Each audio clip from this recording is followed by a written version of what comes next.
Alors voilà la seconde partie de la conférence à Soissons, comme promis, et au moment où je m'apprêtais à la publier, eh bien j'ai eu une très grosse déconvenue en fait depuis la création de mon média, c'est-à-dire depuis octobre 2023, puisque je l'avais créé concomitamment avec ce qui s'est passé au Proche-Orient, à Gaza. Eh bien, j'avais une cagnotte Tipeee.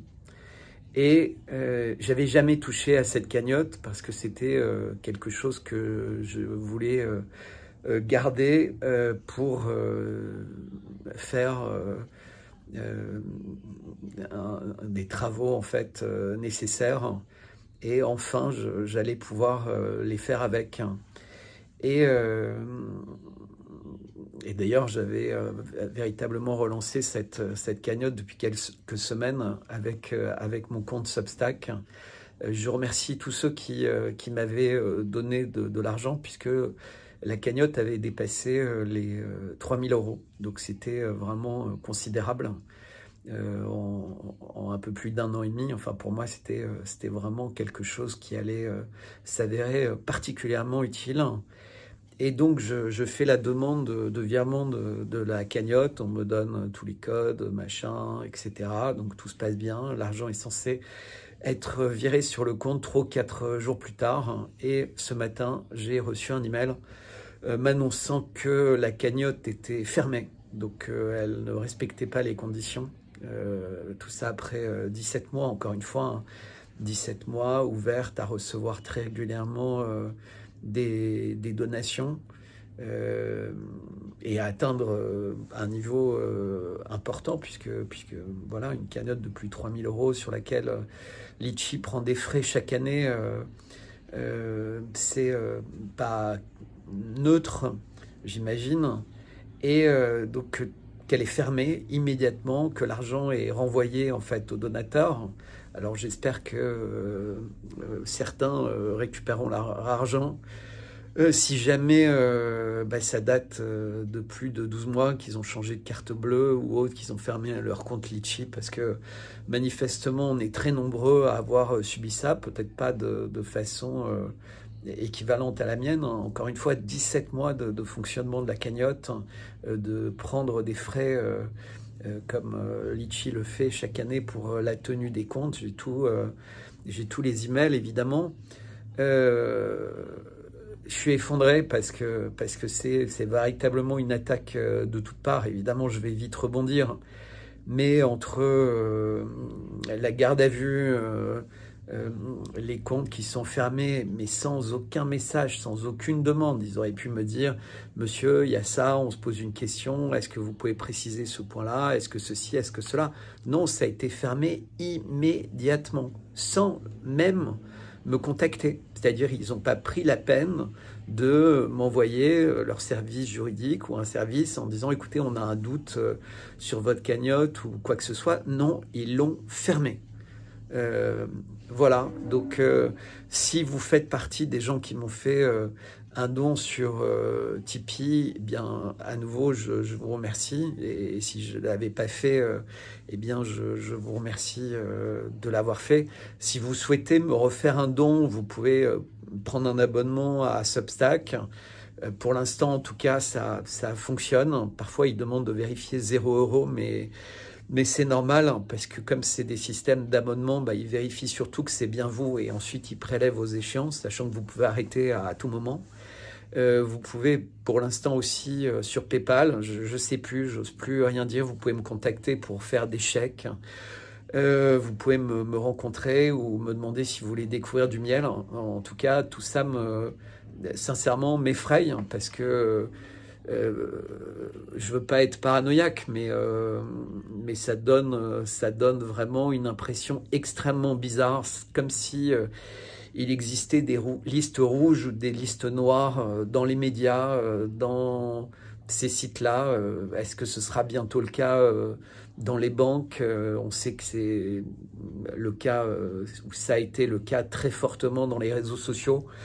Donc voilà, d'où l'importance d'être dans le monde réel, de se rencontrer, de faire des conférences et de savoir, comme ça vient d'arriver avec la panne en Espagne, que si le courant est coupé, eh bien, on n'a plus accès au compte en banque, on n'a plus accès évidemment au Bitcoin, on n'a plus accès à rien du tout.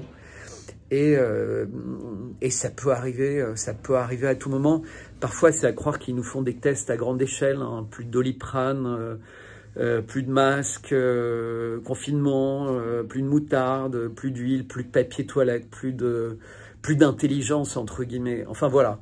Donc tout ça pour dire que voilà, vérifiez vos comptes. Si vous m'avez fait un don Litchi, vous devriez, je l'espère, récupérer votre argent. J'ai pas trop envie de dire d'autres choses en introduction. C'est la folie. Tout de suite, après ce qui s'était passé au Vatican, j'avais bien dit que Macron était là pour avoir une influence sur les papes, hein, et on voit qu'au fil des jours, il y a beaucoup de cardinaux qui s'insurgent contre l'attitude qu'il a eue, puisqu'il a fait ce déjeuner avec des cardinaux français, des cardinaux francophones. Quand on sait l'importance de la langue française, manifestement, Macron ne veut absolument pas que le pape devienne soit le cardinal Sarah, alors que Donald Trump semble, lui, aller dans cette direction.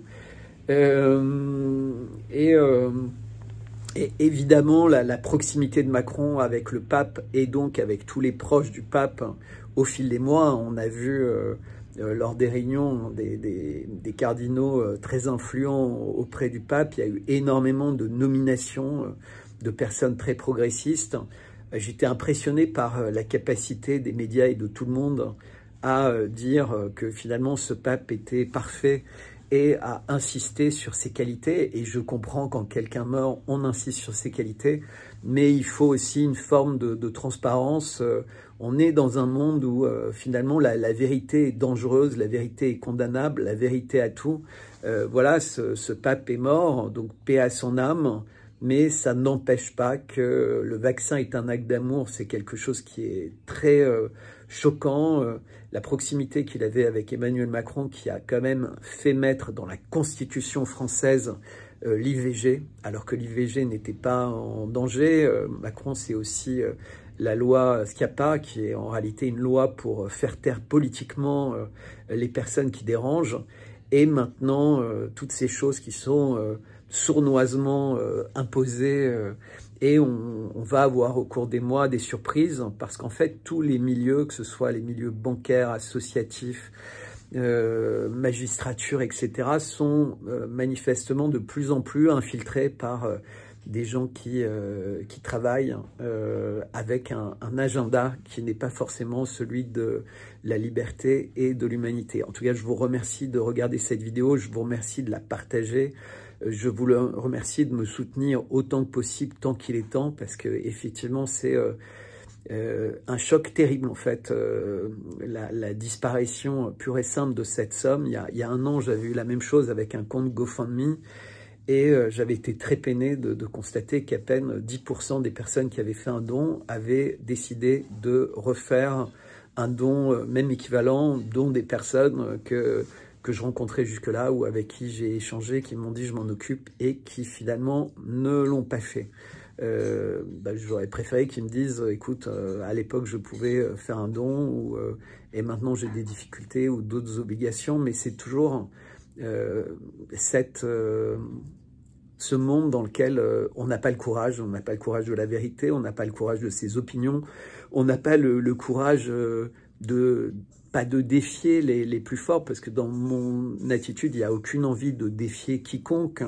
Il y a juste une analyse de la situation, une analyse des faits, une analyse des tendances.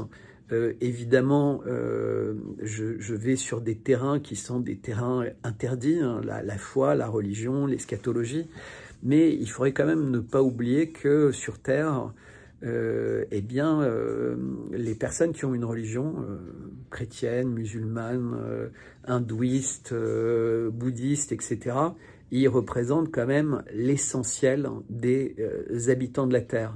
Mais dans nos pays, en France en particulier, On a une approche soi-disant laïque, mais vous avez tous très bien compris que l'approche française n'est pas du tout laïque. Au contraire, elle est particulièrement instrumentalisée, elle est particulièrement organisée. On pourrait la caractériser de transhumaniste ou de diabolique ou d'adorateur du diable ou héritage des khazars ou ce que vous voulez. En tout cas, nous sommes voilà, dans une période très surprenante. Je ne sais pas, voilà, c'est vrai que j'accuse un peu le coup. C'est une très très mauvaise surprise que je partage avec vous. Voilà, avant de vous souhaiter un bon visionnage de la deuxième partie de la conférence à Soissons. En tout cas, merci pour ceux qui m'aident, merci pour votre confiance, merci pour votre loyauté et à très bientôt à tous.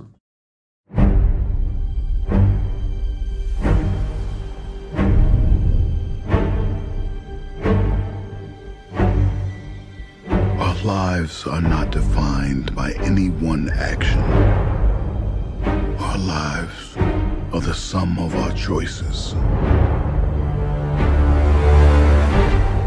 Everything you are, everything you've done has come to this.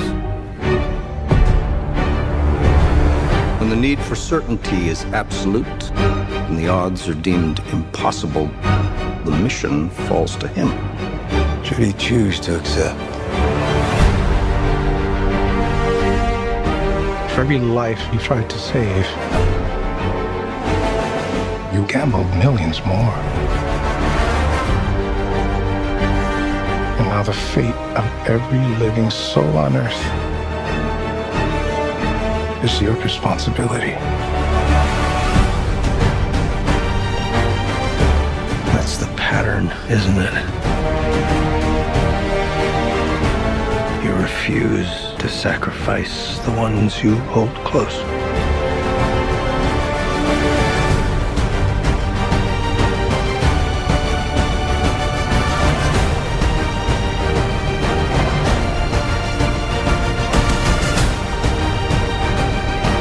You've always been on the right side, brother. I have no regrets. Neither should you.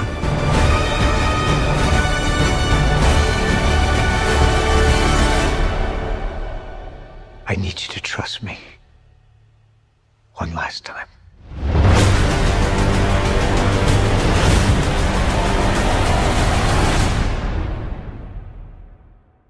Le mal a toutes sortes de dénominations. Dans l'Ancien Testament, c'est Satan, Lucifer. Le diable. Tout à fait. Sachez que le mal est une ombre qui se trouve à l'extérieur de notre monde et qui cherche sans relâche à y entrer de force. Quoi? Quoi? C'est de la folie?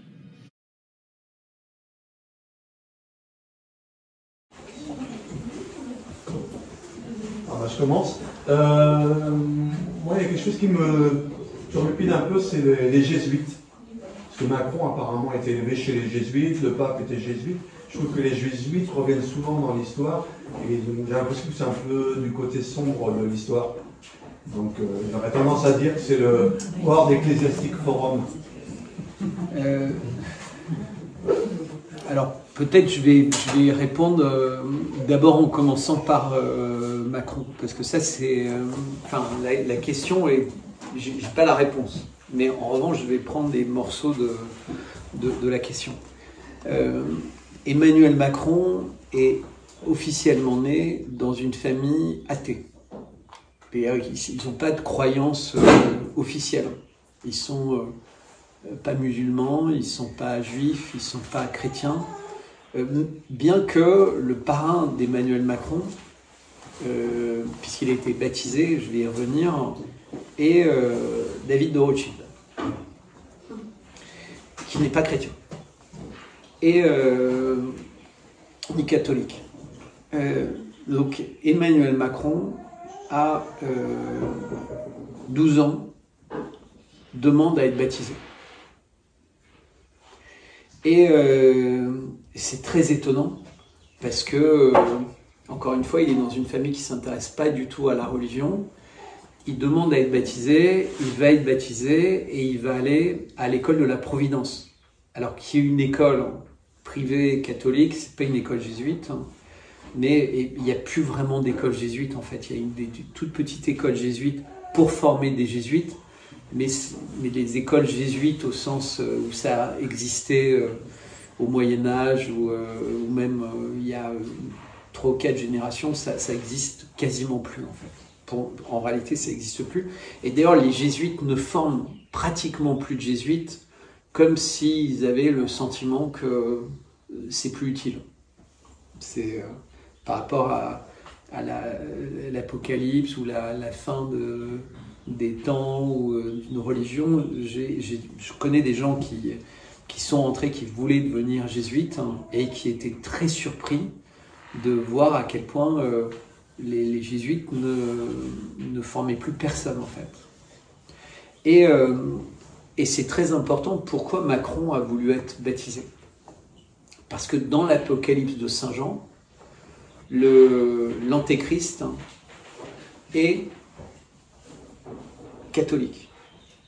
Donc il est baptisé. Et donc, comment à 12 ans cet enfant peut savoir l'Apocalypse de Saint Jean, le fait d'être baptisé, tout ce qu'il montrera dans sa photo officielle, etc. C'est très étonnant. Mais en tout cas, ce que je vous dis, c'est des récits que lui a fait, qui sont dans les journaux, d'interviews officielles, validées, etc. Donc il a demandé à être baptisé. Mais ça ne s'arrête pas là, en fait. Dans Saint Jean, il faut qu'il ait titre de roi ou de prince. Et le président français est automatiquement coprince d'Andorre. Il est coprince parce qu'en fait, c'est quelque chose qu'il partage avec le chanoine d'Andorre, en fait. Et à tel point que Macron est le premier président de la Ve République à avoir fait faire un portrait officiel de lui en tant que prince d'Andorre. C'est-à-dire, il a une photo officielle en tant que président, son portrait en tant que président de la République française, et il a fait faire quasiment la même photo comme prince d'Andorre. Ce qui montre à quel point il attache de l'importance et il sait pourquoi il y attache de l'importance. Et ça fait qu'en fait, il remplit toutes les cases. Au-delà est-ce qu'il y en a parmi vous qui ont vu une de mes vidéos où je décrypte la photo, le portrait officiel? Vous recommandez aux autres de la regarder? Oui, extraordinaire. Donc ça dure 1h30, mais vraiment je prends la photo, je décrypte, et ça va bien au-delà de ça en fait. Et vous verrez, c'est complètement fascinant quand on rentre là-dedans, à quel point toute sa vie, jusqu'au chien des Macron, qui s'appelle Nemo. Nemo à l'envers, c'est Omen. Omen, c'est le titre du film Damien la malédiction, puisqu'Omen, c'est un mauvais présage en fait. Et ce chien, c'est un griffon noir. Alors c'est un mélange, hein, c'est un mélange de plusieurs chiens, mais le fait que ce soit un griffon est pas du tout neutre. Et quand vous regardez tous les grands monuments comme les Nations Unies ou autres, on a beaucoup de griffons en fait, mais aussi dans des lieux un peu sataniques, etc. Mais devant les Nations Unies à New York, il y a un griffon. C'est une sculpture d'un griffon et qui est tout à fait perturbant en fait. Mais pas le chien, le griffon, l'animal légendaire. Et c'est un griffon qui a toujours un collier rouge, exactement comme le chien dans le film Damien la malédiction. Ce chien noir avec un collier rouge. Et je vous invite d'ailleurs à regarder, à la fin des 100 jours, Emmanuel Macron fait une interview pour TF1 qui marque les 100 jours. Vous savez, souvent, là ça va être les 100 jours de Donald Trump, souvent les chefs d'entreprise, les présidents disent voilà, on refera le point dans 100 jours. Alors bon, Trump il fait le point tous les jours, Macron il fait le point tous les jours, mais en général les présidents ont une parole plus rare et ils ne parlent pas tous les jours dans les médias. Enfin, nous on a un président qui est tous les jours dans les médias, qui parle tous les jours dans les médias, Enfin, en Corée, ils voient moins souvent Kim Jong-un que nous, on voit Macron. Enfin, il est en photo obligatoire maintenant, depuis 2023. Il est dans les bureaux de poste, dans les écoles, dans les hôpitaux publics, dans les tribunaux. Là où avant, il y avait la croix du Christ, il y a Macron. Donc, non mais... Exactement, au tribunal, hein. Vous allez être jugé et il y a la tête de Macron devant vous, donc derrière les juges. Donc c'est quand même une présence. Et avant de revenir en arrière, regardez cette photo, c'est le portrait de Dorian Gray. La photo, vous avez l'impression qu'elle évolue avec lui. Juste repensez à cette photo, vous avez l'impression que c'est toujours lui. Maintenant, vous repensez à Macron à l'époque, il fait très jeune. Comment est-ce que cette photo, elle a l'air d'être aussi vieilli qu'il a vieilli depuis qu'il a été élu la première fois? C'est surréaliste. Même moi qui suis un peu un expert de cette photo, je ne sais pas comment ils ont fait. Vous voyez ce que je veux dire? Elle n'a pas été changée la photo, c'est la même photo. C'est faut tuer la photo pour tuer le personnage. Ouais, mais je crois que autant Trump, la balle, elle est passée à côté de lui et il y a eu la main de Dieu, autant il est véritablement un personnage. Et la gifle qu'il a reçue le fois, comment ça s'est passé? C'est rien tout ça. Ça participe d'une demi-légende en fait. Ça lui donne justement un côté humain. C'est-à-dire le fait qu'il ait reçu cette gifle.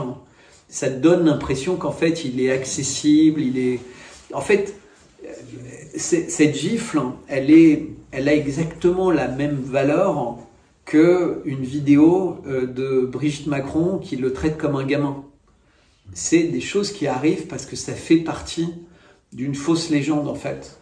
C'est-à-dire qu'à cause de ces images-là, on a du mal à croire qu'il est important. C'est-à-dire parce que vous avez vu ces images-là, tout ce que je vous ai dit tout à l'heure perd de la valeur. En fait, on a envie, comme les gens l'aiment pas, ou enfin beaucoup de gens, il y a beaucoup de gens qui l'aiment aussi, mais on a du mal à détester, entre guillemets, quelqu'un qui est censé être très puissant, très malin, on préfère détester quelqu'un qui est rien du tout en fait. Donc on essaie de se convaincre qu'il est rien, qu'il est juste un pion, et qu'en fait il faut détester les Rothschild. Mais qui chez Rothschild? Il faut détester qui a ce pouvoir en fait? Parce qu'ils ont beaucoup moins de pouvoir que le patron de BlackRock ou ces gens-là en fait, qui ont véritablement un pouvoir, qui contrôlent indirectement les médias, parce qu'en fait les boîtes qui contrôlent sont les boîtes qui dépensent de l'argent dans les médias, donc sont les boîtes qui imposent entre guillemets leur point de vue aux médias. Quand même Elon Musk, qui est très riche, quand ADL, donc l'American Defamation League, qui est un mouvement très lié à AIPAC et très lié à Israël, etc., dit il est antisémite, du jour au lendemain, toutes ces boîtes-là arrêtent de dépenser 1 centime dans X, donc il s'appelait Twitter à l'époque, et dans la foulée, les contrats sont annulés avec les Tesla, les machins, et il faut qu'il fasse amende honorable, il faut qu'il change les algorithmes, il faut qu'il aille en Israël voir les victimes du 7 octobre et porter une plaque d'un soldat kidnappé pour dire ok, vous n'allez pas tout de suite avoir de nouveau de la pub ou du machin, mais vous avez l'air d'être dans la bonne direction. C'est-à-dire le système, il est verrouillé en fait. C'est-à-dire qu'il impose une certaine manière de voir les choses. Si vous prenez des positions plus compatibles avec un certain discours, votre vie est beaucoup plus confortable que si vous prenez un autre chemin. Vous m'avez parlé vous avez reçu Renoir ici. Renoir, je pense qu'il n'a pas une vie très confortable. Et il n'a même pas le droit de posséder quoi que ce soit parce que il a tellement de condamnations pécuniaires que il faudrait des tas de vies pour pouvoir rembourser tous ceux qu'il a été condamné à payer. Voilà, donc c'est une destruction organisée de personnes qui sortent d'un discours autorisé, en fait. C'est très grave dans un pays où la liberté de penser, la liberté de parler devrait être la base, hein, puisqu'on est tous censés être Charlie. Je vous rappelle juste que la Constitution française, le premier article en France, c'est les hommes naissent et demeurent libres et égaux en droit, enfin bref, c'est un mensonge, puisqu'évidemment, vous savez tous, vous avez qu'à vous tourner les uns vers les autres pour réaliser que c'est pas vrai. Alors qu'aux États-Unis, qu'on critique beaucoup, la Constitution américaine, le premier article, c'est il y a une liberté inaliénable de penser et de s'exprimer, en fait. Et ça, c'est vrai. C'est vraiment une décision qui peut être prise par un gouvernement.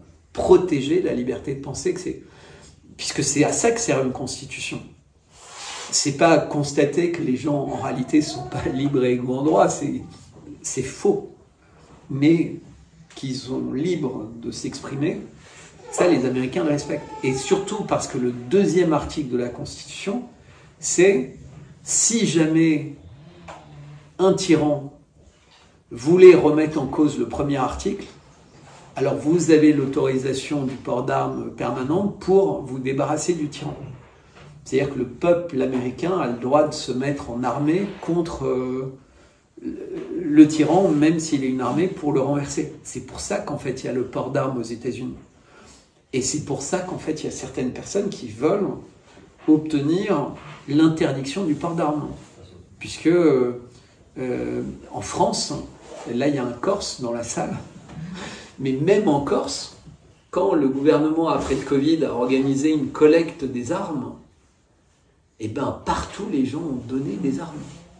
C'est-à-dire que partout les gens se sont aliénés de la possibilité de se défendre. Or,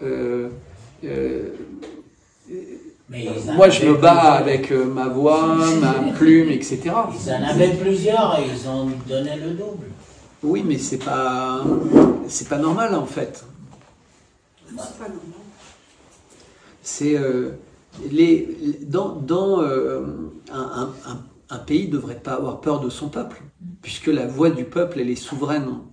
Les gens, ils n'ont pas envie d'utiliser les armes pour faire n'importe quoi. Pour l'instant, les seuls gens qui ont fait n'importe quoi avec le pouvoir qui leur a été donné, c'est ceux qui nous ont imposé la vaccination, ceux qui nous ont imposé une politique complètement folle vis-à-vis de la Russie, qui était prête à continuer à nous donner du gaz, même si on donnait des armes et qu'on confisquait leur argent, etc.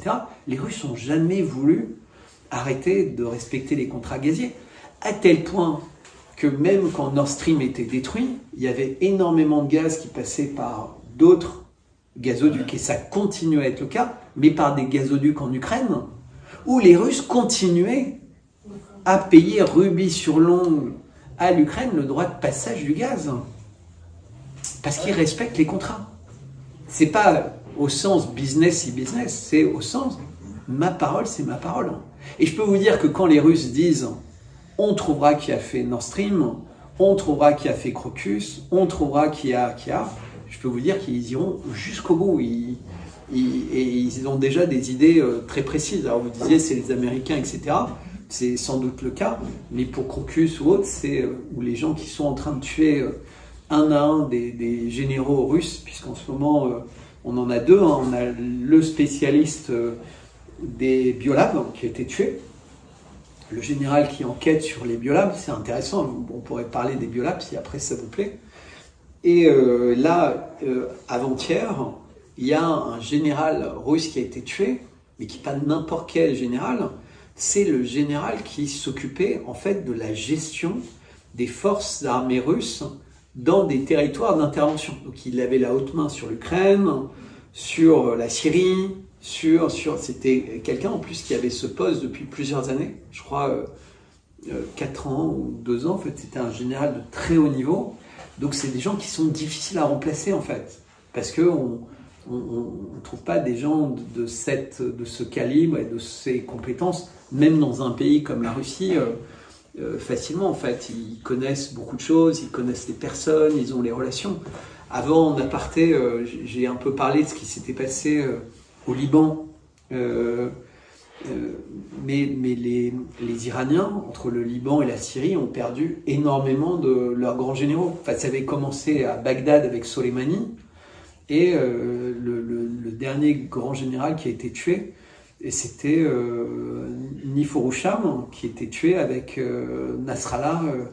Et donc ça, c'était des très grands généraux iraniens, et qui ont été tués par l'armée israélienne, avec la complicité des Américains, et pour Niforoucham, des Français, puisque c'était Macron qui, la veille, aux Nations Unies, avait convaincu les Iraniens, le nouveau président élu iranien, que la paix était là et qu'il fallait qu'il discute avec les gens du Hezbollah pour vraiment ne pas risquer d'énerver Israël, et de bien communiquer. Et comme il y a eu les attentats terroristes avec les pagers, eh ben, ils ont fait un truc qu'ils ne faisaient jamais. Ils se sont tous réunis pour dire « Ok, on va donner une chance à la paix ». Et des Nations Unies, Netanyahou a donné l'ordre de tirer, alors que c'était ça qui avait convaincu, enfin avec lequel Macron avait convaincu les Iraniens de pas de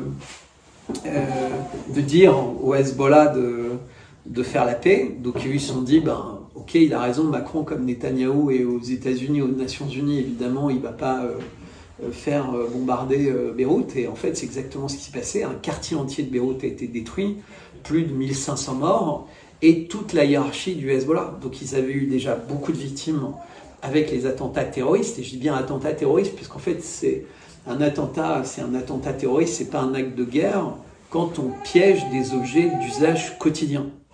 Et il faut savoir que les pagers ont fait exploser des maisons, parce qu'il était à côté d'une cuisinière à gaz, ou il était dans une voiture, ou il était sur une mobilette, où des enfants sont allés chercher quand ça a fait bip pour l'apporter à leur père, et qu'ils ont été défigurés, etc. Il faut voir les images.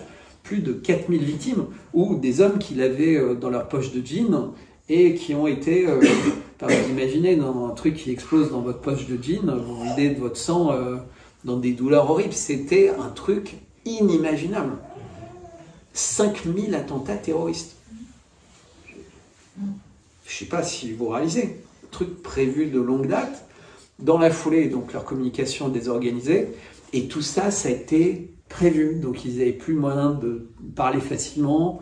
Donc ils se sont réunis à un moment où ils croyaient que c'était sans risque. Et c'était le pire moment. C'était le moment qui était attendu pour... c'était le piège parfait. Et encore une fois, tout à l'heure je vous ai dit plein de rôles très forts. Et il faut regarder, il y a l'image aux Nations Unies. Cette image où il y a les Français, les Iraniens, ce nouveau président aux Nations Unies, en marge des Nations Unies, où il convainc les Iraniens de faire baisser la garde au Hezbollah. Et on sait qu'en plus c'est exactement ce qui s'est passé, parce que l'ayatollah Khamenei, il faut savoir que ces gens-là ne mentent pas. Parce qu'en fait, quand vous êtes comme Nasrallah ou ces personnes, je sais qu'on nous apprend à croire qu'ils mentent tout le temps. Mais en fait, s'ils mentaient, ils n'auraient plus aucun crédit. Parce que si vous êtes quelqu'un comme ça et que vous mentez tout le temps, les gens qui vous entourent, ils n'ont aucune confiance en vous. Vous voyez ce que je veux dire? C'est-à-dire, tout votre cercle rapproché se disent, mais il ment tout le temps, lui, il ment comme il respire. Donc quand ils parlent, ils disent la vérité. Et l'ayatollah Khamenei dit qu'il y a un pays qui les a trahis, en fait, par rapport à ce qui s'est passé, puisqu'ils ont perdu leur plus grand général, Niforoucham, qui était avec Nasrallah, plus d'autres, et ils en avaient déjà perdu beaucoup à Damas, puisqu'il y avait eu le consulat qui avait été bombardé avec plein de... Et il désigne, en fait, sans citer, Macron. Mais évidemment, il n'a pas besoin de... Macron sait que les Iraniens savent qu'il a fait ça et que... Mais nous, en fait, là je vous le dis en prenant du temps, mais si les Iraniens vous avaient dit c'est Macron qui nous a trahis, on ne l'entendrait pas. Vous voyez ce que je veux dire? Ça n'irait pas jusqu'à nos oreilles. C'est exactement ce que Poutine expliquait à Tucker Carlson. Quand Tucker Carlson lui dit « Mais pourquoi vous ne nous dites pas que c'est les Américains qui ont fait ça? Pourquoi vous ne nous dites pas ?» Et il dit « Mais votre appareil de communication, de lavage de cerveau, il est tellement puissant qu'on n'a pas les moyens de se battre contre ça. Nous, si on vous dit quelque chose, ça ne va même pas toucher... ça touchera personne, en fait. Ça aura un effet presque inverse contre nous. Les gens se diront, bah, vous voyez, les Russes, c'est vraiment des malades mentaux. Ils essaient de nous expliquer que notre président, il est machiavélique, en fait. Alors que c'est un pion, c'est un mec débile. On sait tous en France que ce mec, c'est un pantin. Il n'est pas capable de faire... Moi, j'ai un vrai problème par rapport à d'autres journalistes dissidents, puisqu'ils expliquent tous, tout le temps, que le mec est nul et qu'il va tomber dans 2 mois. Sauf que ça fait 7 ans qu'il dit ça, et il n'a jamais été aussi puissant. Donc... les élections, il est censé perdre, les machins, il est censé perdre, les ceci. Puis non, à chaque fois, mais il faut continuer à croire qu'il est nul. C'est très compliqué. Vous voyez ce que je veux dire, hein? Donc, je ne sais pas si j'ai répondu à la question. À peu près. Il y a d'autres questions. Il n'y a plus de questions? Si. Après, on prépare les... Enfin, on prépare. Pour ceux qui ont voté, comment ça va se passer, les présidentielles? Mais il va rester. Comment peut-il faire 3 mandats? Vous savez, alors ça c'est quelque chose, beaucoup de personnes, quand je leur dis, ils tombent des nues.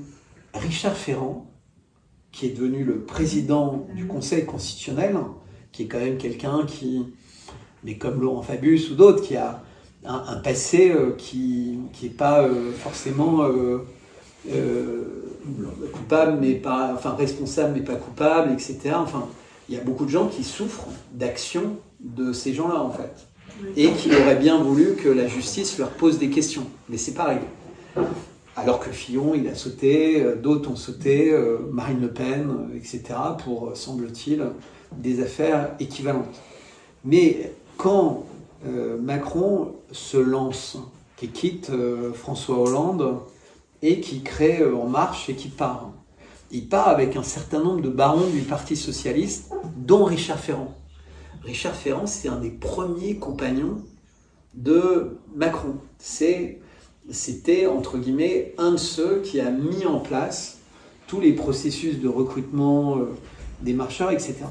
Et donc, parce que si vous croyez à l'eschatologie, vous ne pouvez pas croire aux coïncidences.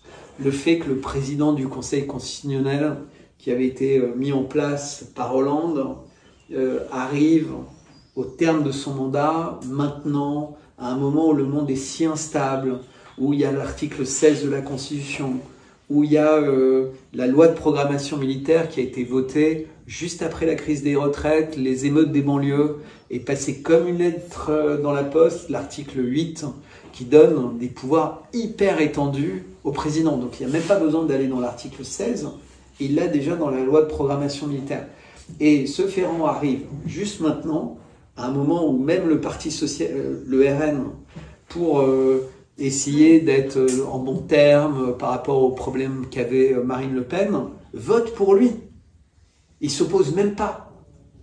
C'est-à-dire l'Assemblée est vraiment le godillot d'Emmanuel Macron, sachant que le dada de Richard Ferrand depuis longtemps, puisqu'il a quand même été président de l'Assemblée nationale, avant que ce soit, je ne sais pas comment elle s'appelle, voilà. Son dada, c'est si on a un bon président, pourquoi est-ce qu'on le garderait pas plus longtemps que prévu? Mais c'est il a exprimé de toute façon. Mais oui, il le dit tout le temps. Mais en fait, c'est ça en fait qui est assez étonnant, c'est que malgré tout, il y a des choses qui sont clairement dites, quoi. Et pourquoi en fait c'est important et elles sont alors elles sont bleu gros, c'est effectivement pour une couche de la population, mais elles sont vraiment limpides. Et personne ne bouge en fait. Mais parce que tout le monde pense qu'il est nul. Non mais je vous assure, vous seriez surprise. Soit les gens l'adorent et ils sont très contents que ça se passe comme ça, parce qu'il n'y a pas mieux. Non mais vous avez des gens qui disent, attends mais il y a personne d'autre. Genre, Bah, vous avez tous envie les- de voir Ciotti, vous avez envie de voir Retailleau, Non, mais vous après, avez envie de voir... Il fait tomber tous les uns après les autres. Exactement. Il a Marine Le fait Pen, c'est tomber ce qui tout le vient de se monde. passer. Mais ça, c'est diabolique d'avoir réussi ça. Vous imaginez dans une grande démocratie comme la France. Sauf que là, on parle de la France, parce qu'il y a quelqu'un qui me dit ce serait bien de parler de la France. Mais maintenant, vous regardez à l'échelle de l'Europe. Les Allemands, ils avaient Merkel. C'était quand même quelque chose, Merkel. Puis ils ont eu Scholz. Franchement, vous regardez Scholz, on croirait qu'on est dans un film de Bénil. Non, mais sincèrement. Et vous regardez le nouveau, Merz, mais c'est encore pire. Maintenant, vous regardez, et lui, il dit, je vais fournir à l'Ukraine les fameux missiles Taurus qui ont la portée et la charge suffisante pour détruire le pont de Kerch, qui est une ligne rouge pour les Russes, qui a déjà quand même été détruit une fois, et ils ont reconstruit sans insister. Vous regardez l'Angleterre. Vous imaginez le nombre de premiers ministres anglais qu'il y a eu depuis quelques années. Et là, vous avez le Premier ministre actuel qui se retrouve pris en vidéo, quasiment en train de faire l'amour avec un homme, qui en plus est un sponsor du parti, alors que sa femme, Starmer, était très contente, dès qu'il a été élu, d'annoncer « Génial, on va enfin faire Shabbat au 10 Downing Street. » Non mais, c'est des faits. Vous voyez ce que je veux dire? Et maintenant, elle demande le divorce et le machin, etc. Le mec, il est quand même Premier ministre d'une puissance nucléaire, très agressive contre la Russie. Il est en train de se faire jeter. Souvent, les hommes politiques, quand ils sont dans ces situations-là, peut-être ils peuvent pousser un peu plus loin la folie pour faire oublier leurs problèmes en ayant un peu plus de guerre. Vous avez quand même dans tous les pays des gens qui sont extrêmement bizarres. En France, quand on est patriote, on a tendance à bien aimer Orban. Perso, j'ai jamais beaucoup aimé Orban. Je suis désolé, vous pouvez faire tout l'historique de... Voilà. Pourquoi? Parce que instinctivement, je n'aime pas Orban. Et maintenant, je sais pourquoi instinctivement je l'aimais pas. Il a reçu en grande pompe en Hongrie Netanyahou, qui a un mandat d'arrêt pour crime contre l'humanité, qui fait qu'en principe, il aurait dû être arrêté dès qu'il arrivait en Hongrie. Et il a été reçu comme un héros, etc., etc. C'est quand même un vrai problème. Oh, il a été reçu aussi à la Maison-Blanche récemment. Oui, mais pour les Américains, la CPI, ça n'existe pas. Mais il a survolé la France, et ouais, la France reconnaît, son avion est passé là, et la France reconnaît la Cour internationale. Et elle aurait dû soit le... Mais surtout, la Hongrie, c'est un pays qui est membre de l'Union européenne. Par construction, tous les membres de l'Union européenne doivent respecter la Cour internationale. Et vous avez remarqué qu'Orban, à chaque fois qu'il parle de migrants, qu'il ne veut pas avoir son quota, etc., il a des sanctions, et là, personne ne lui a rien dit. C'est fou quand même. C'est-à-dire, vous avez un pays d'Europe qui dit on bafoue le droit international, dont on accuse tous les autres pays de ne pas respecter le droit international. Je vous rappelle quand même qu'il y a eu 250 journalistes assassinés à Gaza. C'est documenté, balles de sniper, 2 balles de sniper, leur famille entière tuée parce des que... étrangers, des journalistes voilà, étrangers. aux États-Unis, en Russie, pardon, on nous parle depuis 20 ans d'une journaliste qui aurait été tuée par Poutine, Politkovskaya. Tout le monde connaît son nom. Il y aurait une journaliste que les Russes seraient susceptibles d'avoir tué, tout le monde la connaît, tout le monde en parle. Le régime de Netanyahou a tué 250 journalistes à Gaza. Il n'y a pas un seul journal télévisé qui en parle. En revanche, ils parlent tous les jours, des otages. Donc, tuer des journalistes et leurs familles, c'est normal. Tuer des humanitaires, c'est normal. Tuer des enfants, c'est normal. Tuer. Mais sauvegarder des otages pour essayer de négocier quelque chose, moi je suis contre les otages. Donc là, j'ai aucun... Pour moi, quelqu'un qui prend des otages civils, c'est un terroriste. Donc là-dessus, je suis très clair. N'empêche que j'ai pas de double standard. Pour moi, dans la hiérarchie, tuer des innocents, c'est pire que de prendre des otages. Vous voyez ce que je veux dire? J'ai une hiérarchie dans l'horreur, entre guillemets. Donc, tuer un bébé, c'est le sommet de ce qu'on peut faire de pire pour moi. Fort de ce constat par rapport à tout ce qui vient d'être dit et la situation actuelle de Gaza, donc là on parlait d'Orban, ok certes, mais récemment par exemple, l'administration Trump, elle a bien reçu Netanyahou en grande pompe, et aujourd'hui aux États-Unis on voit bien que ce qui se passe en Europe, c'est-à-dire que les voix qui s'élèvent à l'encontre, désolé si c'est un peu long, mais les voix qui s'élèvent à l'encontre de la politique d'Israël sont étiquetés antisémites, etc. Et on voit que le même phénomène est en train de prendre place aux États-Unis, malgré l'administration Trump et tout ce qui a été fait les 4 dernières années à son encontre, hein, avec les mêmes méthodes, en l'occurrence. Et là, je veux dire, Trump reçoit quand même Netanyahou à la Maison-Blanche, sachant... Alors, donc, c'est quoi ton opinion? Alors, mon opinion, c'est que moi, d'abord, je pense que Trump est le meilleur pour essayer de régler les choses. Ce qui, déjà, voilà, c'est mieux que Kamala Harris d'avoir Trump. Ça, c'est la première chose. La deuxième chose, c'est que si on me jette dans un bassin avec des piranhas ou des requins, ben, je vais pas faire l'humain machin, je vais essayer de trouver une solution pour pas les attirer trop, quoi. Ou pour pas montrer que j'ai l'intention de me débarrasser d'eux, de vider la piscine des piranhas. Parce que si vous avez une piscine pleine de piranhas, vous n'avez qu'une envie, c'est les enlever de votre piscine pour pouvoir en profiter. Donc je pense que Trump, petit 1, il n'a pas reçu en grande pompe Netanyahou, il l'a convoqué les 2 fois où il est venu pour lui dire... La première fois, c'était arrête tes conneries à Gaza, et la deuxième fois, c'était fais pas de conneries avec l'Iran. Évidemment, Netanyahou avec Macron, ils font tout l'inverse, puisque dès que Trump a convoqué Netanyahou pour lui dire on commence des pourparlers de paix avec l'Iran, donc tu donnes 2 mois de paix, et ça ils l'ont bien répété, qui a mis le feu aux poudres? Macron, en annonçant qu'il fermait les frontières aux Iraniens et il fermait les frontières aux Français pour aller en Iran.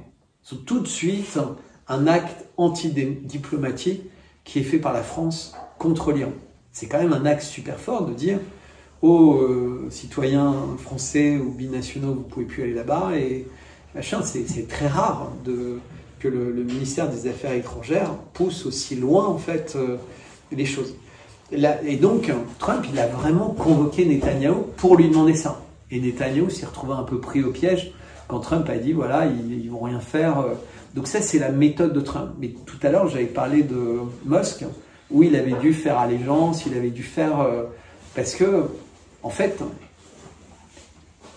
moi, je suis journaliste, seul, j'ai pas de médias, j'ai pas d'employés, j'ai pas d'actionnaires, j'ai pas de machin. Donc, je dis ce que je pense avoir à dire, et je suis vraiment très libre dans mon mode d'expression. Mais si j'étais président d'un pays, ou si j'étais chef d'une entreprise, ou si j'aurais des responsabilités qui dépassent ma simple personne.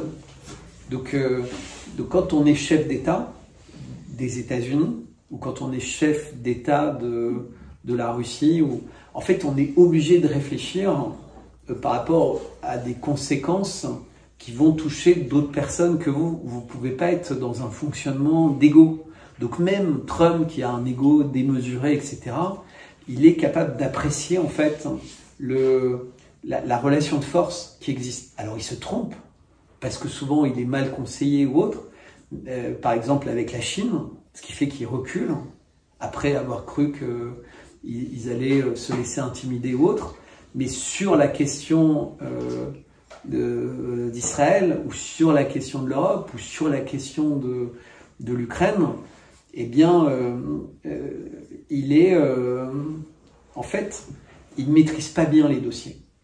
Il est quelqu'un qui est très intuitif, Et donc, il évalue mal ce qui se passe. C'est-à-dire que Trump, il a véritablement pas du tout d'idée, comme 80% des Américains, de la barbarie de ce qui se passe à Gaza. Et il n'en a pas l'idée. Il faut imaginer que son temps, il est partagé entre des mondanités, du Golfe, des réunions, des machins, et comme n'importe quel président de pays, des fiches qu'on lui donne. Et les fiches, elles arrivent. Elle lui rappelle toujours en première ligne ne pas oublier les otages, ne pas oublier le pogrom, ne pas et Israël a le droit de se défendre. Voilà. Donc il ne peut pas visualiser ça. Il n'y a personne qui accède à Trump pour lui dire il y a ça qui se passe. Il pourrait y avoir Musk, mais même Musk qui admire Trump, il a vécu vous allez chercher ce qui s'est passé pour Musk en 2023, vous verrez la force de ce qui lui est tombé dessus. Il est l'homme le plus riche du monde, il est infiniment respecté, il a quasiment été détruit. Comme là, en ce moment, il est en train d'être détruit, parce que les gens se méfient de lui, en fait. Ils savent que, au fond de lui, quand, par exemple, Musk a fait revenir Kanye West sur... alors, ça peut vous paraître bizarre que je parle de Kanye West, mais il a fait revenir Kanye West sur X. Or, Kanye West, c'est... le chanteur américain qui est considéré comme le plus antisémite du monde. Donc c'est un geste extrêmement fort. Et quand Kanye West raconte à quel point il a été aidé et soutenu par Elon Musk, vous imaginez pas, Elon Musk, il doit être terrifié. En disant, merde, j'ai ressorti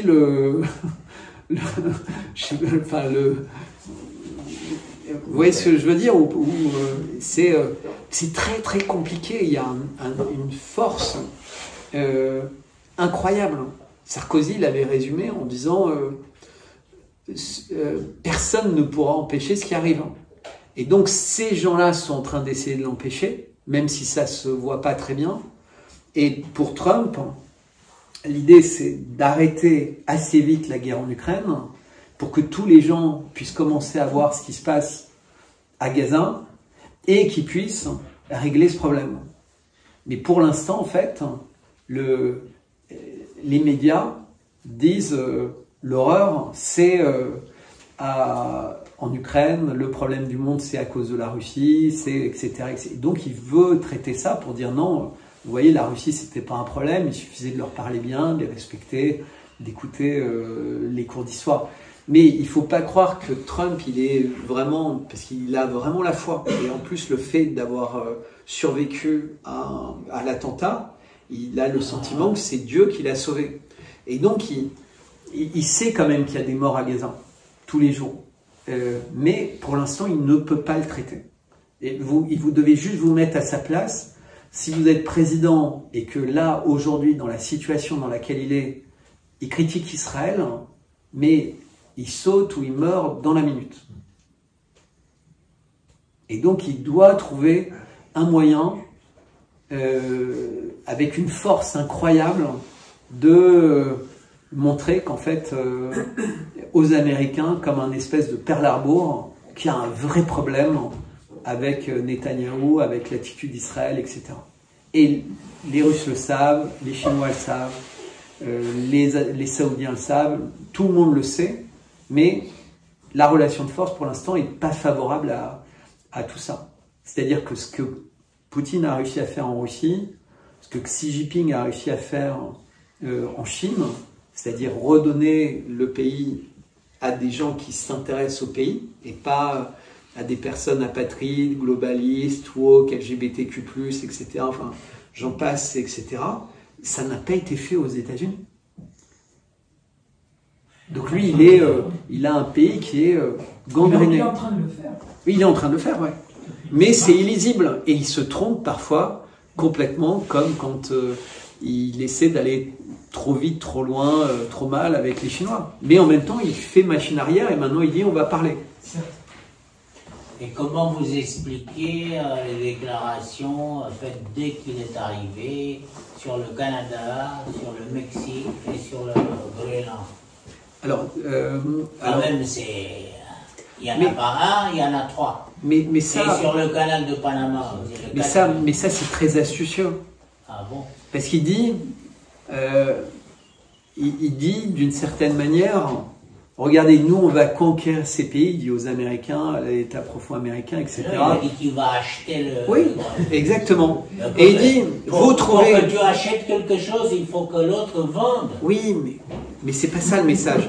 C'est qu'en fait, il fait passer le message à plein de patriotes américains, à plein de gens comme ça, que les frontières des États, c'est une affaire commerciale, entre guillemets. Qu'on peut changer avec de l'argent, avec de la persuasion, avec des votes. Et donc, d'une certaine manière, il dit, bah, regardez, bon, les Russes, ils ont été un peu violents, mais après tout, le résultat est même, ils vont récupérer un bout de territoire. Et puis, il se dit, bah, je pourrais aussi, pour Israël, peut-être pour calmer les choses, trouver une solution. Donc, en fait, il remet au centre du débat, d'un point de vue américain, le fait que les frontières sont des choses qui sont artificielles. Donc, allez, on va reprendre. Mais ça, on le sait, mais lui, en tant que président mais non, on le sait pas. Gendarme du monde, mais non, mais on le sait pas. Il le considérait le gendarme du monde. Mais on le sait pas, puisque l'Europe entière se bat contre la Russie pour un problème de frontières. Je vais vider le gazage, je vais faire la Côte d'Azur. Mais non, mais ça, en fait, ça, c'est des phrases. Pour moi, c'est un dilettant. Oui, mais c'est sûr. C'est un dilettant. Oui. Il a fait fausse route, il fallait qu'il reste dans l'immobilier, dans le bâtiment. Non. Ne pas venir président. L'Amérique n'a jamais eu un président aussi mauvais que lui. Ah, moi, je pense que c'est le meilleur, mais bon. C'est le meilleur. Ouais, c'est le meilleur. Attention, là. Je voulais revenir sur le pouvoir de Macron. Est-ce que Mélanie serait pas en train de faire un contre-pied? Non, en fait, le truc, c'est que il faut imaginer que dans le camp du bien, entre guillemets, il y a 5 personnes qui ont énormément de pouvoir et qui veulent œuvrer pour la paix, pour le bien de l'humanité, etc. Et c'est des gens qui sont les plus décriés du monde. Poutine, Trump, Xi Jinping, Ben Salman et Elon Musk. Vous regardez aujourd'hui la presse mondiale, c'est très décrié. Et les gens qui font beaucoup de choses pour le mal, il y a Netanyahou et Macron, et puis après il y a d'autres personnes, Bill Gates, etc., qui sont plus anecdotiques. Mais quand on est, je suis désolé pour l'Italie, le pays que j'adore, mais l'Italie n'a pas de bombe atomique, elle n'a pas d'armée, elle n'a pas de machin. C'est un pays hautement symbolique. C'est intéressant d'avoir Mélanie, mais voilà, elle n'est pas... En plus, c'est une humaine qui a... Alors que les autres, je parle donc du côté mal, sont vraiment diaboliques. C'est-à-dire qu'ils sont totalement envoûtés. Ils sont... surtout Macron en fait, c'est vraiment il est habité par le diable. Alors pour réveiller le peuple, comment on fait? Eh ben on prend son bâton de pèlerin et on marche et on essaie de parler et on essaie de... Parce qu'en réalité tout se passe dans la capacité qu'on a soi-même à... Alors déjà une première chose, c'est qu'on ne peut pas échapper au combat qui arrive. Mais c'est pas un combat avec des fourches et tout, c'est un combat qui est spirituel. C'est-à-dire qu'il faut sortir du pacte avec ce diable. C'est qui nous rend faibles, woke, LGBTQ+, enfin, qui nous fait détruire en fait tout ce qui est bien. Moi, j'aime quand j'arrive chez vous. Vous êtes tous en train de bosser, construire des choses. Enfin, je parle de la famille qui organise. Hein. Je pense du bien de tout le monde, hein, mais et voilà, c'est les valeurs familiales, l'héritage, l'exemplarité, etc. Mais tout ça, c'est perdu.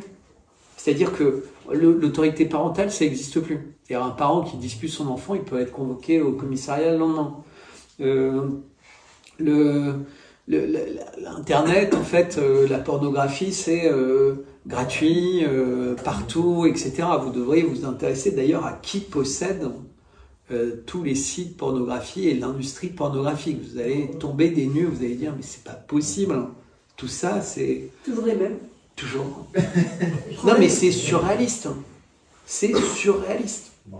Et tout ça, c'est tout ce qui liquéfie, entre guillemets, la société. Mais avec la complicité de tous les partis. C'est-à-dire, on discutait un peu politique, il y en a beaucoup qui ont cru à un moment à des partis de droite, et puis on se rend compte qu'en fait, non, tout le monde est corrompu, vendu, etc. Parce que ce qu'on imagine à l'échelle de Lolita Express, Epstein, etc., ça s'est passé à tous les niveaux, en fait. C'est-à-dire que, d'abord, il y a beaucoup de personnes qui, malheureusement, ont des opinions sur des choses qu'ils ne connaissent pas ou ne maîtrisent pas. Et donc, ça crée des débats complètement stériles sur 1 milliard de choses. Donc, je suis désolé, mais la Terre plate, le machin, le truc, tout ça, c'est des pièges, en fait. Oui. C'est mis et ça démonétise des personnes. Donc, voilà, moi je dis, par exemple, on n'a pas marché sur la Lune, et si on est à une table, il y a quelqu'un à la table qui va dire, ouais, puis au dessert, tu vas nous dire que la Terre est plate. Et déjà... C'est mort, le débat est mort. Le débat est mort. Et donc, c'est créé pour ça, comme plein d'autres choses, pour créer un débat inutile sur quelque chose d'inutile. Mais on tombe volontiers dans tous ces pièges. Parce qu'en fait, c'est vachement confortable. Vous voyez quelqu'un, puis vous dites « Ah lui, je l'ai vu en photo avec un tel, ou je l'ai entendu dire ceci ou cela, etc. » Et donc, il va être mis dans une boîte. Et donc, on va juger sans débattre, sans poser des questions, sans essayer de comprendre, juste sur... alors qu'en réalité, la base de tout, c'est de s'interroger tout le temps. La vérité, elle n'est pas là. En fait, il faut la rechercher. Donc, voilà, il faut se battre, il faut être curieux, il faut refaire l'éloge du travail, de l'intelligence, de la droiture, de toutes ces choses-là. Et moi, quand je pars marcher, c'est uniquement pour reprendre le contrôle de moi-même. C'est de tout ce que cette société, même quand on est très travailleur, etc., nous fait comme oisiveté, comme facilité, etc. C'est-à-dire que notre société occidentale, capitaliste, etc., c'est un vrai cancer, en fait. Oui. Bien plus dangereux que le communisme. On ne peut pas marcher tous les jours, il faut s'arrêter à un moment donné. Et c'est vrai que quand on se trouve à table avec des macronistes, tout ça, il faut tenir le coup. Enfin, moi, je sais qu'aujourd'hui, j'ai plein de soucis de tenue, parce qu'effectivement, quand je viens exposer ça, je veux dire, j'ai perdu tout le groupe de gens avec qui j'étais, quoi. Et pourtant, je me dis, il faut y aller. Enfin, mais comment réveiller ce peuple? C'est terrible. Et à la base, est-ce que ce sont les médias? Est-ce que ce sont cette télé, cette maudite télé, qui fait que les journaux, je suis pas sûre que... Non, mais là-dessus, moi, j'ai une vision que j'ai synthétisée dans les 5 fantastiques. Donc, ces gens dont je vous ai parlé, c'est-à-dire que on est pareil, on a envie de se battre, mais j'ai tellement, entre guillemets, côtoyé les personnes puissantes que je sais toutes... on a un rôle en tant qu'égrégore mondial de bonnes pensées, de bonnes actions, etc., y compris vis-à-vis de l'intelligence artificielle, c'est-à-dire tout ce qu'on fait de bien, de poésie, de bons emails, de bonnes questions, c'est très structurant, de démonstration d'intelligence, de curiosité, etc. Mais on est malheureusement entre les mains de personnes très puissantes qui auront envie ou pas d'être suffisamment fortes pour s'unir. C'est-à-dire qu'imaginez que demain, la Chine, la Russie, l'Arabie Saoudite, les États-Unis, avec Elon Musk et toutes ces choses technologiques, Starlink, etc., s'unissent, mais même les gens qui contrôlent tous les médias, en fait, ils ne pourront rien faire, en fait. Et le monde pourra retrouver une forme de sérénité, etc. C'est le seul espoir qu'on a. Parce que sinon, il n'y a plus d'armes, il y a de toute façon pas de force, il n'y a pas de machin. Vous voyez, des généraux essaient de poser des questions, bon, ils sont peut-être pas en prison parce qu'ils sont vieux ou n'importe, mais ça n'a pas marché avec les Gilets jaunes, ils ont été diabolisés, etc. Ça n'a pas marché. Nous, on est dans un pays où depuis des générations, on a quand même liquéfié le cerveau des gens. Voilà, clairement. C'est comme ça que l'après-Covid a vraiment marqué un tournant, en fait. Bah, parce qu'on a constaté à quel point la France était une grande bergerie. Je suis désolé. Mais... C'est incroyable. Moi, je pense qu'il faut arrêter ce constat. Et en fait, on est peut-être une trentaine, une vingtaine ici. Et est-ce que l'un de nous a le numéro de chacun déjà? On est tous dans le même bateau. On veut tous s'unir, mais on n'est pas unis. Et même au niveau des médias, depuis 30 ans, 40 ans maintenant. La dissidence, justement, qui n'arrive pas à s'unir. Je vais juste répondre un peu à ça. Moi, j'ai rencontré l'année dernière, pendant que je marchais, Étienne Chouard, et qui travaille sur des solutions, tirage au sort, gouvernement, etc., etc. Mais c'est très bien ça. Mais le problème, c'est que quand, comme moi, on croit qu'on est dans une période eschatologique, eh ben, on ne sait pas qui va survivre, comment, dans quel état, etc. Et donc, ça ne sert à rien d'essayer d'imaginer ce que va être le monde demain et comment on va le reconstruire. Il faut attendre que ça arrive. Mais il faut attendre en ayant un maximum de personnes qui ont des bonnes valeurs, qui sont capables de se réveiller le matin avec des bonnes intentions. Vous savez, les Iraniens, en fait, ils ont... la religion qu'ils avaient avant d'être musulmans, c'était Zartosh, en fait. C'est Zarathustra, zoroastrien, machin, enfin bon, ça a plein de noms, mais c'est quelque chose de très simple. C'est j'ai des bonnes pensées, j'ai des bonnes paroles et j'ai des bonnes actions. Alors la Bible, l'Évangile dit ça, c'est un peu plus grand et c'est beaucoup plus passionnant et c'est ma religion. Mais si déjà on se rappelle de ces petites choses, quoi qu'on fasse, moi c'est pour ça que je peux parler pendant des heures. En réalité, j'ai pas peur. Il y a des gens qui vont me détester parce que je critique Netanyahou, je critique Israël. Mais tout ce que je le dis sans aucune méchanceté et de façon extrêmement factuelle, sourcée, avec une certaine prudence, parce que je sais qu'on ne peut pas mettre tout le monde dans le même panier. En fait, le camp du bien, il n'est pas calqué sur des religions, il n'est pas calqué sur des frontières, il n'est pas calqué. C'est un certain nombre de personnes qui agissent d'une certaine manière, et le camp du mal, c'est pas non plus des frontières, c'est pas non plus des religions, c'est vraiment des individus. Et dans chaque camp, en fait, eh ben, chacun essaie d'améliorer son camp d'un côté ou de faire signer un pacte avec le diable de l'autre. Et il faut refuser ce pacte, il ne faut pas l'accepter, il faut se battre en permanence. Mais pour ça, il faut reconnaître que le mal absolu, il est à l'Élysée ou à la lanterne. Et voilà, moi je le dis tout le temps, donc ça m'a entraîné à quelques déboires. Mais comme je pense que ce que je dis est vrai, je continue. Donc pour une question que je me pose depuis, on va dire, 6 ans. Pourquoi ça dure si longtemps? Parce que si leur but c'est nous éliminer, pourquoi ils n'ont pas fait ça plus vite? Parce qu'en fait, les 80, j'essaie de le dire, mais je ne l'ai pas peut-être dit assez bien. Mais par exemple, on a critiqué le cabinet de conseil McKinsey. Mais 99% des gens chez McKinsey, ils sont comme vous, moi, ils essaient de bien faire leur boulot, et ils n'ont pas conscience d'être des rouages d'un système qui est mauvais.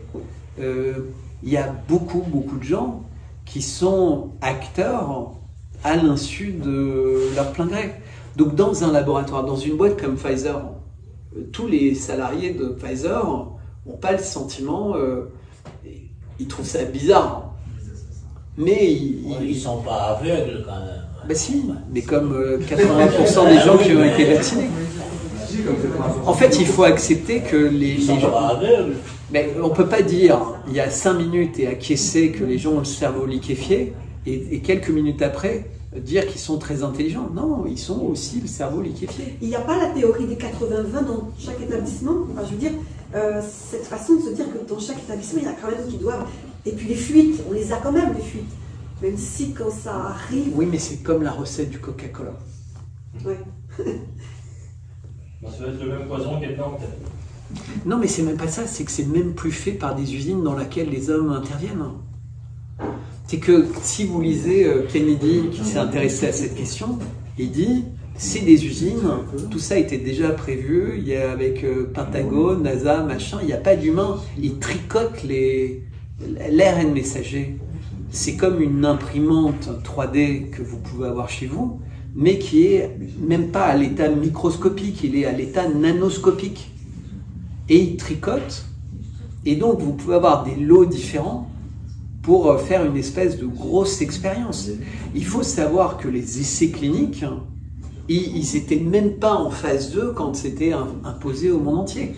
Il faut savoir que Schott avait eu une commande pour des milliards de doses de vaccins 2 ans avant le Covid. Parce que c'était du verre qui était censé résister dans des frigos à moins, je sais pas combien de degrés. Enfin, mais tout ça, on le sait. Mais il y a tellement d'informations qu'à moins de hiérarchiser, de se rappeler les bonnes informations, de les recouper, etc., on est comme une petite coquille de noix au milieu d'un truc. Moi, parfois, c'est ce qui m'exaspère. Parce que vous avez vu un peu en vous amusant, mais en disant, mais vous, on vous appuie sur n'importe quel sujet, vous pouvez en parler. Mais en fait, ça devrait être le cas de tous les gens qui viennent s'exprimer dans les médias. Parce qu'on ne peut pas s'exprimer correctement quand on est un expert. Mais vous remarquerez que les médias, y compris et surtout les médias dissidents, n'invitent que des experts. Toi, tu vas parler de ça. Le mec, il parle, il récite ça. Il n'a rien compris au reste, mais ça, il en parle correctement. Sauf qu'on ne peut pas parler correctement d'un sujet qui est lié à autant de sujets si on n'a pas l'appréhension. Alors que les gens qui sont en face, je ne parle pas des experts qui sont invités sur les autres plateaux, mais les personnes en réalité qui tirent les ficelles, eux, ils ont une vision globale en fait. Donc ils comprennent quelque chose globalement en s'assurant que les gens ne réfléchissent qu'en experts d'un petit truc et ils ne peuvent pas comprendre ce qui se passe. Mais là, vous parlez du milieu journalistique, mais dont j'ai été complètement exclu, parce qu'en fait, je représente un danger, mais qu'eux-mêmes ne perçoivent même pas. C'est-à-dire qu'on leur a appris dans leur carrière journalistique à ne pas faire confiance à quelqu'un qui s'exprime sur tout. Or, moi, la vie m'a appris qu'on ne peut faire confiance qu'à quelqu'un qui est capable d'appréhender les choses globalement. Et ça, c'est pareil sur tous les sujets. Vous voyez ce que je veux dire? Ça, c'est pareil sur tous les sujets. Bien sûr. En France, enfin, quelle que soit la place que vous occupez dans la société, vous êtes cantonné à une place. C'est exprès. Et vous y restez. C'est exprès. Ben oui, bien sûr que c'est exprès. Mais quand vous discutez avec un Chinois, quand vous discutez avec un Russe ou machin, c'est l'inverse qu'ils veulent. Moi, pourquoi aucun média français quasiment m'invite? Je dis pas ça pour me plaindre. Mais j'ai pas une semaine où j'ai pas des médias africains, russes ou autres qui veulent m'interviewer. Des grandes chaînes. C'est pratiquement tous les dimanches, je passe devant 18 millions de personnes en Russie. Et parce qu'ils considèrent que leur public est abruti et que quelqu'un dont les Français ne veulent pas, c'est comme un déchet mais dont eux veulent. C'est l'inverse en fait. Vous voyez ce que je veux dire? Et ça ne les dérange pas de m'interroger une fois sur l'Arménie ou machin ou autre, parce qu'ils savent que ça va ouvrir d'autres perspectives. Mais je dis pas ça pour me flatter, mais moi je fais ça depuis que je suis tout petit. Non, on sait. Mais vous voyez, c'est les missions, par exemple, je les ai. Donc après, j'ai des super images et tout, je les mets en ligne.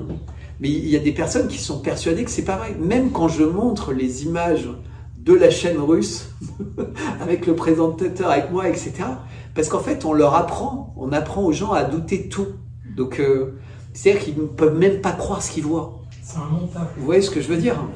Oui, ça sent tellement gros que c'est pas possible. Bah oui. Mais bon, moi, ça ne me dérange pas. Et je voulais vous poser une question concernant les derniers devoirs judiciaires de Sarkozy. Vous voyez un peu, il a été condamné 2-3 fois. Non mais franchement, moi je vais vous dire en 2 minutes. Ouais. quelqu'un qui est le président d'un pays qui a détruit la Libye, oui, ben d'accord. Non, mais oui, il est inexcusable. Oui, non, mais donc, moi, c'est des boires, je trouve que c'est des caresses par rapport à sa responsabilité. Imaginons, par exemple, dans 5 ans, qu'on vient condamner Macron. Parce que Sarkozy, c'est comme un Macron. Hein. Je ne sais pas ce que vous voulez que je vous réponde. Moi, je vous dis qu'il mérite 1000 fois ce qu'il a. Ça, il mérite, d'accord. Mais comment ça s'explique? Parce que vu qu'il a... Il a un... parfois, la justice fonctionne bien. Comment? Parfois, la justice fonctionne. Bah si. Non, mais comment ça se fait qu'il n'a pas eu plus contre lui? Ah, mais parce que, vous savez, je vais juste vous donner un exemple. Alors, ça va vous paraître bizarre et très éloigné comme exemple. Mais vous avez des blogueurs, des gens sur YouTube qui sont devenus riches et puissants, etc., qui gagnent beaucoup d'argent. Et ils sont pris la main dans le sac à avoir menti sur leur diplôme, sur leur machin, etc. Mais les gens qui pourraient démontrer, ou les écoles qui pourraient dire voilà, c'est pas ça, ils vont se prendre un procès de lui qui va leur coûter des fortunes qu'ils n'ont pas, etc. Et donc, en fait, on peut imposer le statu quo. Donc, quand on est quelqu'un de puissant, riche, qui a des bons avocats, les procès, ils durent 10 ans. Les procureurs, les juges, ils ont 5 ans, ils ont des pièces entières de dossiers et ils sont incapables de maîtriser même pas partiellement le truc. Donc, ils vont faire des erreurs sur lesquelles les avocats très bien payés vont réussir. Moi, une époque, quand je faisais du conseil, j'avais envie de bosser du côté de l'État pour aider l'État à comprendre pourquoi il se faisait toujours avoir par les grands groupes. Tous les grands groupes, en fait, ils savent exactement comment faire des contrats foireux à l'État. Mais vraiment, ils sont experts en ça. Mais en fait, l'État ne sait pas payer les gens qui sont là pour le protéger. Alors que les grands groupes savent. Pour un contrat de quelques milliards, un grand groupe, il est capable de donner quelques millions à des cabinets d'avocats qui vont lui faire gagner des milliards en plus que ce qu'il aurait dû gagner. Alors que l'État, il n'est même pas capable de payer 50 000 balles, quelqu'un qui va l'aider et qui va bosser pendant 6 mois comme un fou avec des charges, etc., à démasquer dans le contrat les trucs. Et une fois que vous avez compris ça, vous comprenez pourquoi un truand, un criminel, un machin, il peut s'en sortir. Il a les plus brillants pour l'aider à se battre contre des gens qui sont payés à 2000 balles, qui sont dégoûtés par leur job, qui rentrent le soir, ils savent pas quelle boîte de conserve ouvrir, etc., etc. Et puis ils sont approchés par d'autres personnes en lui disant, tu sais, c'est pas sympa ce que tu fais avec Sarko, tu voudrais pas venir en parler sur mon bateau ou dans mon machin. C'est comme ça que ça se passe.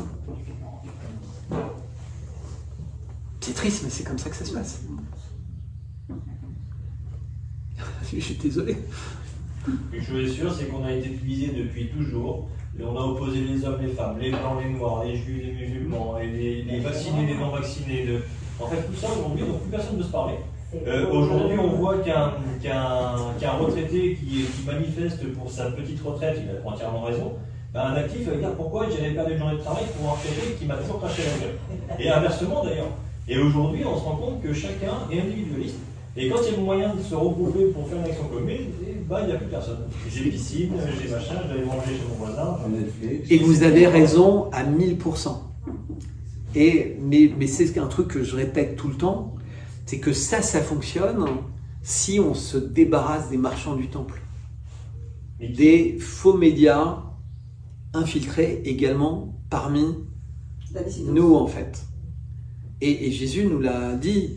Il nous a dit, c'est les seuls qui sont dangereux. Tous les autres, en fait, ils sont acceptables.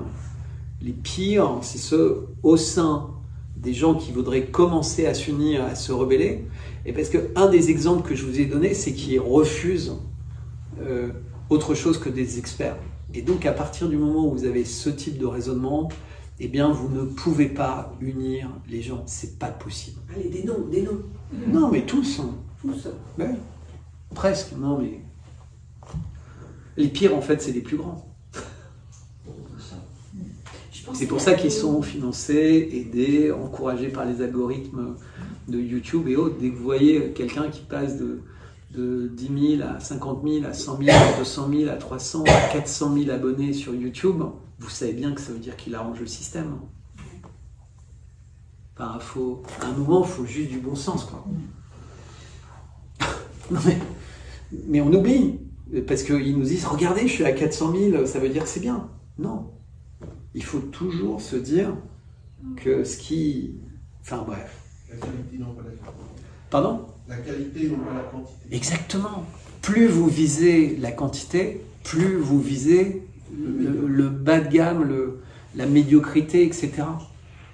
Et c'est la pire chose. Donné, il a 1 million. Donc. Mais est-ce qu'il est bien? Comme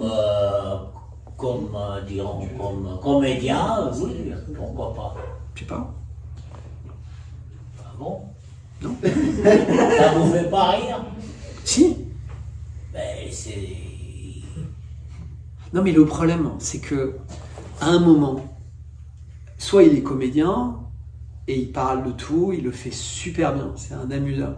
Soit il veut commencer à faire de la politique et du business et des assurances et des bitcoins et des machins. Bah oui, mais ça montre un caractère. Mais non, mais ça montre un caractère.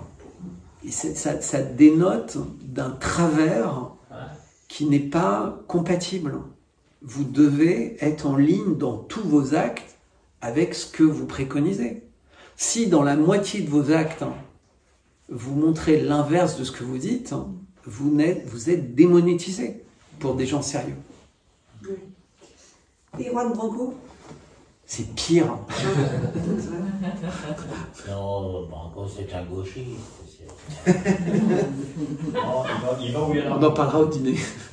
Juste, moi j'avais, pour en revenir sur Macron, j'avais... Non, mais il faut être d'un niveau d'intégrité qui est vraiment... Il n'y a pas d'alternative. C'est-à-dire qu'aujourd'hui, soit vous êtes hyper intègre, hyper exigeant, et vous pouvez essayer de faire quelque chose, soit vous êtes bourré de casseroles, comme Strauss-Kahn l'été, avec toutes les affaires, et vous allez sauter au premier conflit. Après, il y a le nerf de la guerre. Oui, mais c'est pour ça que je vends du miel. Non, mais en réalité, encore une fois, moi, en tant que pèlerin, j'ai besoin de rien, enfin très peu. Le nerf de la guerre, il est au niveau de ces gens très puissants. C'est eux, malheureusement, qu'on le veuille ou non, qui vont changer les choses. Tout le monde dit, mais non, c'est nous qui changeons les choses. C'est des conneries. On ne vit pas dans un monde où Spartacus va apparaître. On a bien vu. Les gilets jaunes, ils essaient d'apparaître, ils sont éborgnés, ils sont machins et tout. Puis finalement, on se rend compte que dès qu'on les invite sur un plateau de TPMP ou machin, bah, ils trouvent ça top, et puis ils vont toucher 500 balles par émission, et puis voilà, ils ont des petites minettes qui viennent les voir dans la rue, et ils se deviennent subitement super beaux, maquillés. En fait, les gens sont très corruptibles. Tous les gens dont vous parlez, en fait, ils rêvent de ça depuis toujours. De devenir la grenouille qui devient plus grosse que le bœuf, depuis qu'ils sont dans les écoles alsaciennes ou machin, ils rêvent de devenir président, de commencer dans un cabinet ministériel, d'être en contact de gens puissants, etc. etc. Et en fait, quand vous avez jamais, vous disiez Trump est un mauvais président, mais non, le type au contraire, il est parfait. Il a montré qu'il était capable d'être un bon businessman, de résister à des procès, de résister à de rester hyper loyal avec ses anciennes femmes, avec ses enfants, avec ses machins. Et il a accumulé des milliards de qualités et qui font que quand il rentre en politique, il apporte quelque chose de nouveau. Nous, on a des gens qui veulent faire de la politique, qui rêvent de faire de la politique. On a des gens qui font du journalisme et qui n'ont jamais fait rien d'autre de ça. Et dès que quelqu'un arrive de l'extérieur, c'est pas bien. Donc il faut... voilà, il faut un peu de diversité. Mais si vous êtes journaliste, vous ne pouvez pas vouloir faire de la politique. Parce que si vous êtes journaliste, vous ne pouvez pas croire en la politique. Vous voyez ce que je veux dire? C'est pas possible. Parce que la politique, c'est la pire chose qui existe. Alors, est-ce que ce sont des extraterrestres qui vont nous sauver? Non, c'est 5 fantastiques. S'ils s'unissent, sinon on est perdu. Ah oui. Et je suis super sérieux, sinon c'est Dieu qui réglera le truc, mais on n'aura pas, franchement, ça sera... Mais de toute façon, enfin voilà, moi je crois que c'est très eschatologique, je suis désolé. Regardez, j'ai ma croix. Ouais. C'est le chasseur aussi, là. Est-ce que tu peux nous parler des BRICS et du GESARA? C'est le plan. Ouais, mais ça... J'y connais rien. Sincèrement. Et parfois, il y a des gens qui viennent me voir et qui me disent « Vous êtes au courant et tout ?» Non. Non, franchement, je sais rien de ça.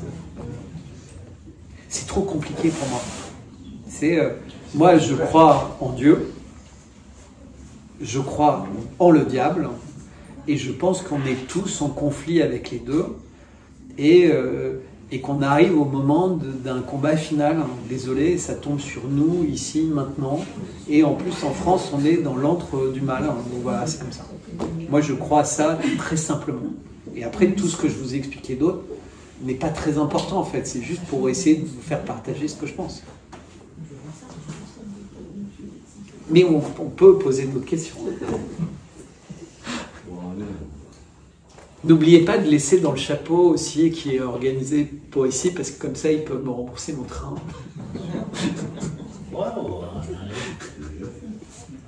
Non, mais c'est important de les encourager aussi à continuer à se battre pour la cause. Parce que l'union, elle vient de là aussi.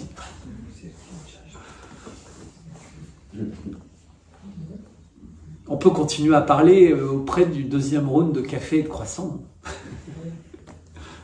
Non, plus de questions. Si. La question que vous avez posée tout à l'heure, c'est... Mais je ne connais pas la réponse. Non, pas celle-là. L'après-pape.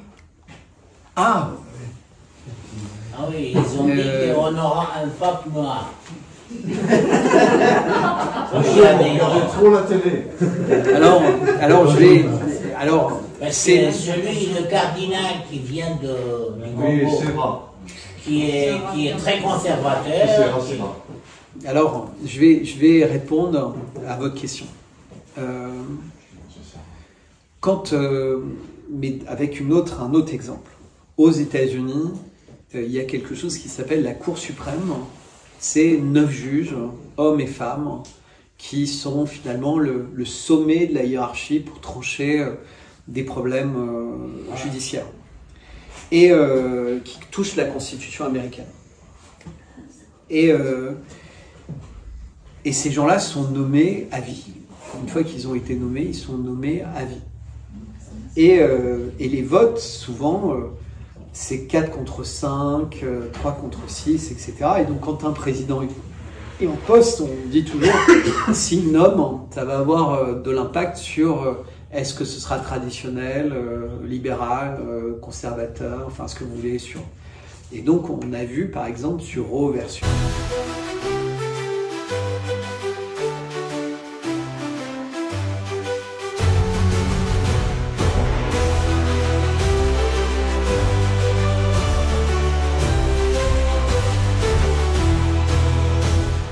Loud and more loud, the crowd will swell, the people shouts responding well, o'er the land in glad news tell. From sea to sea, from pole to pole, the echoes of that bell shall roll, till freedom cuts through every soul. Ring, ring, exclaims the watching boy, the bell responds with notes of joy. Freedom's proclaimed in sweet and low.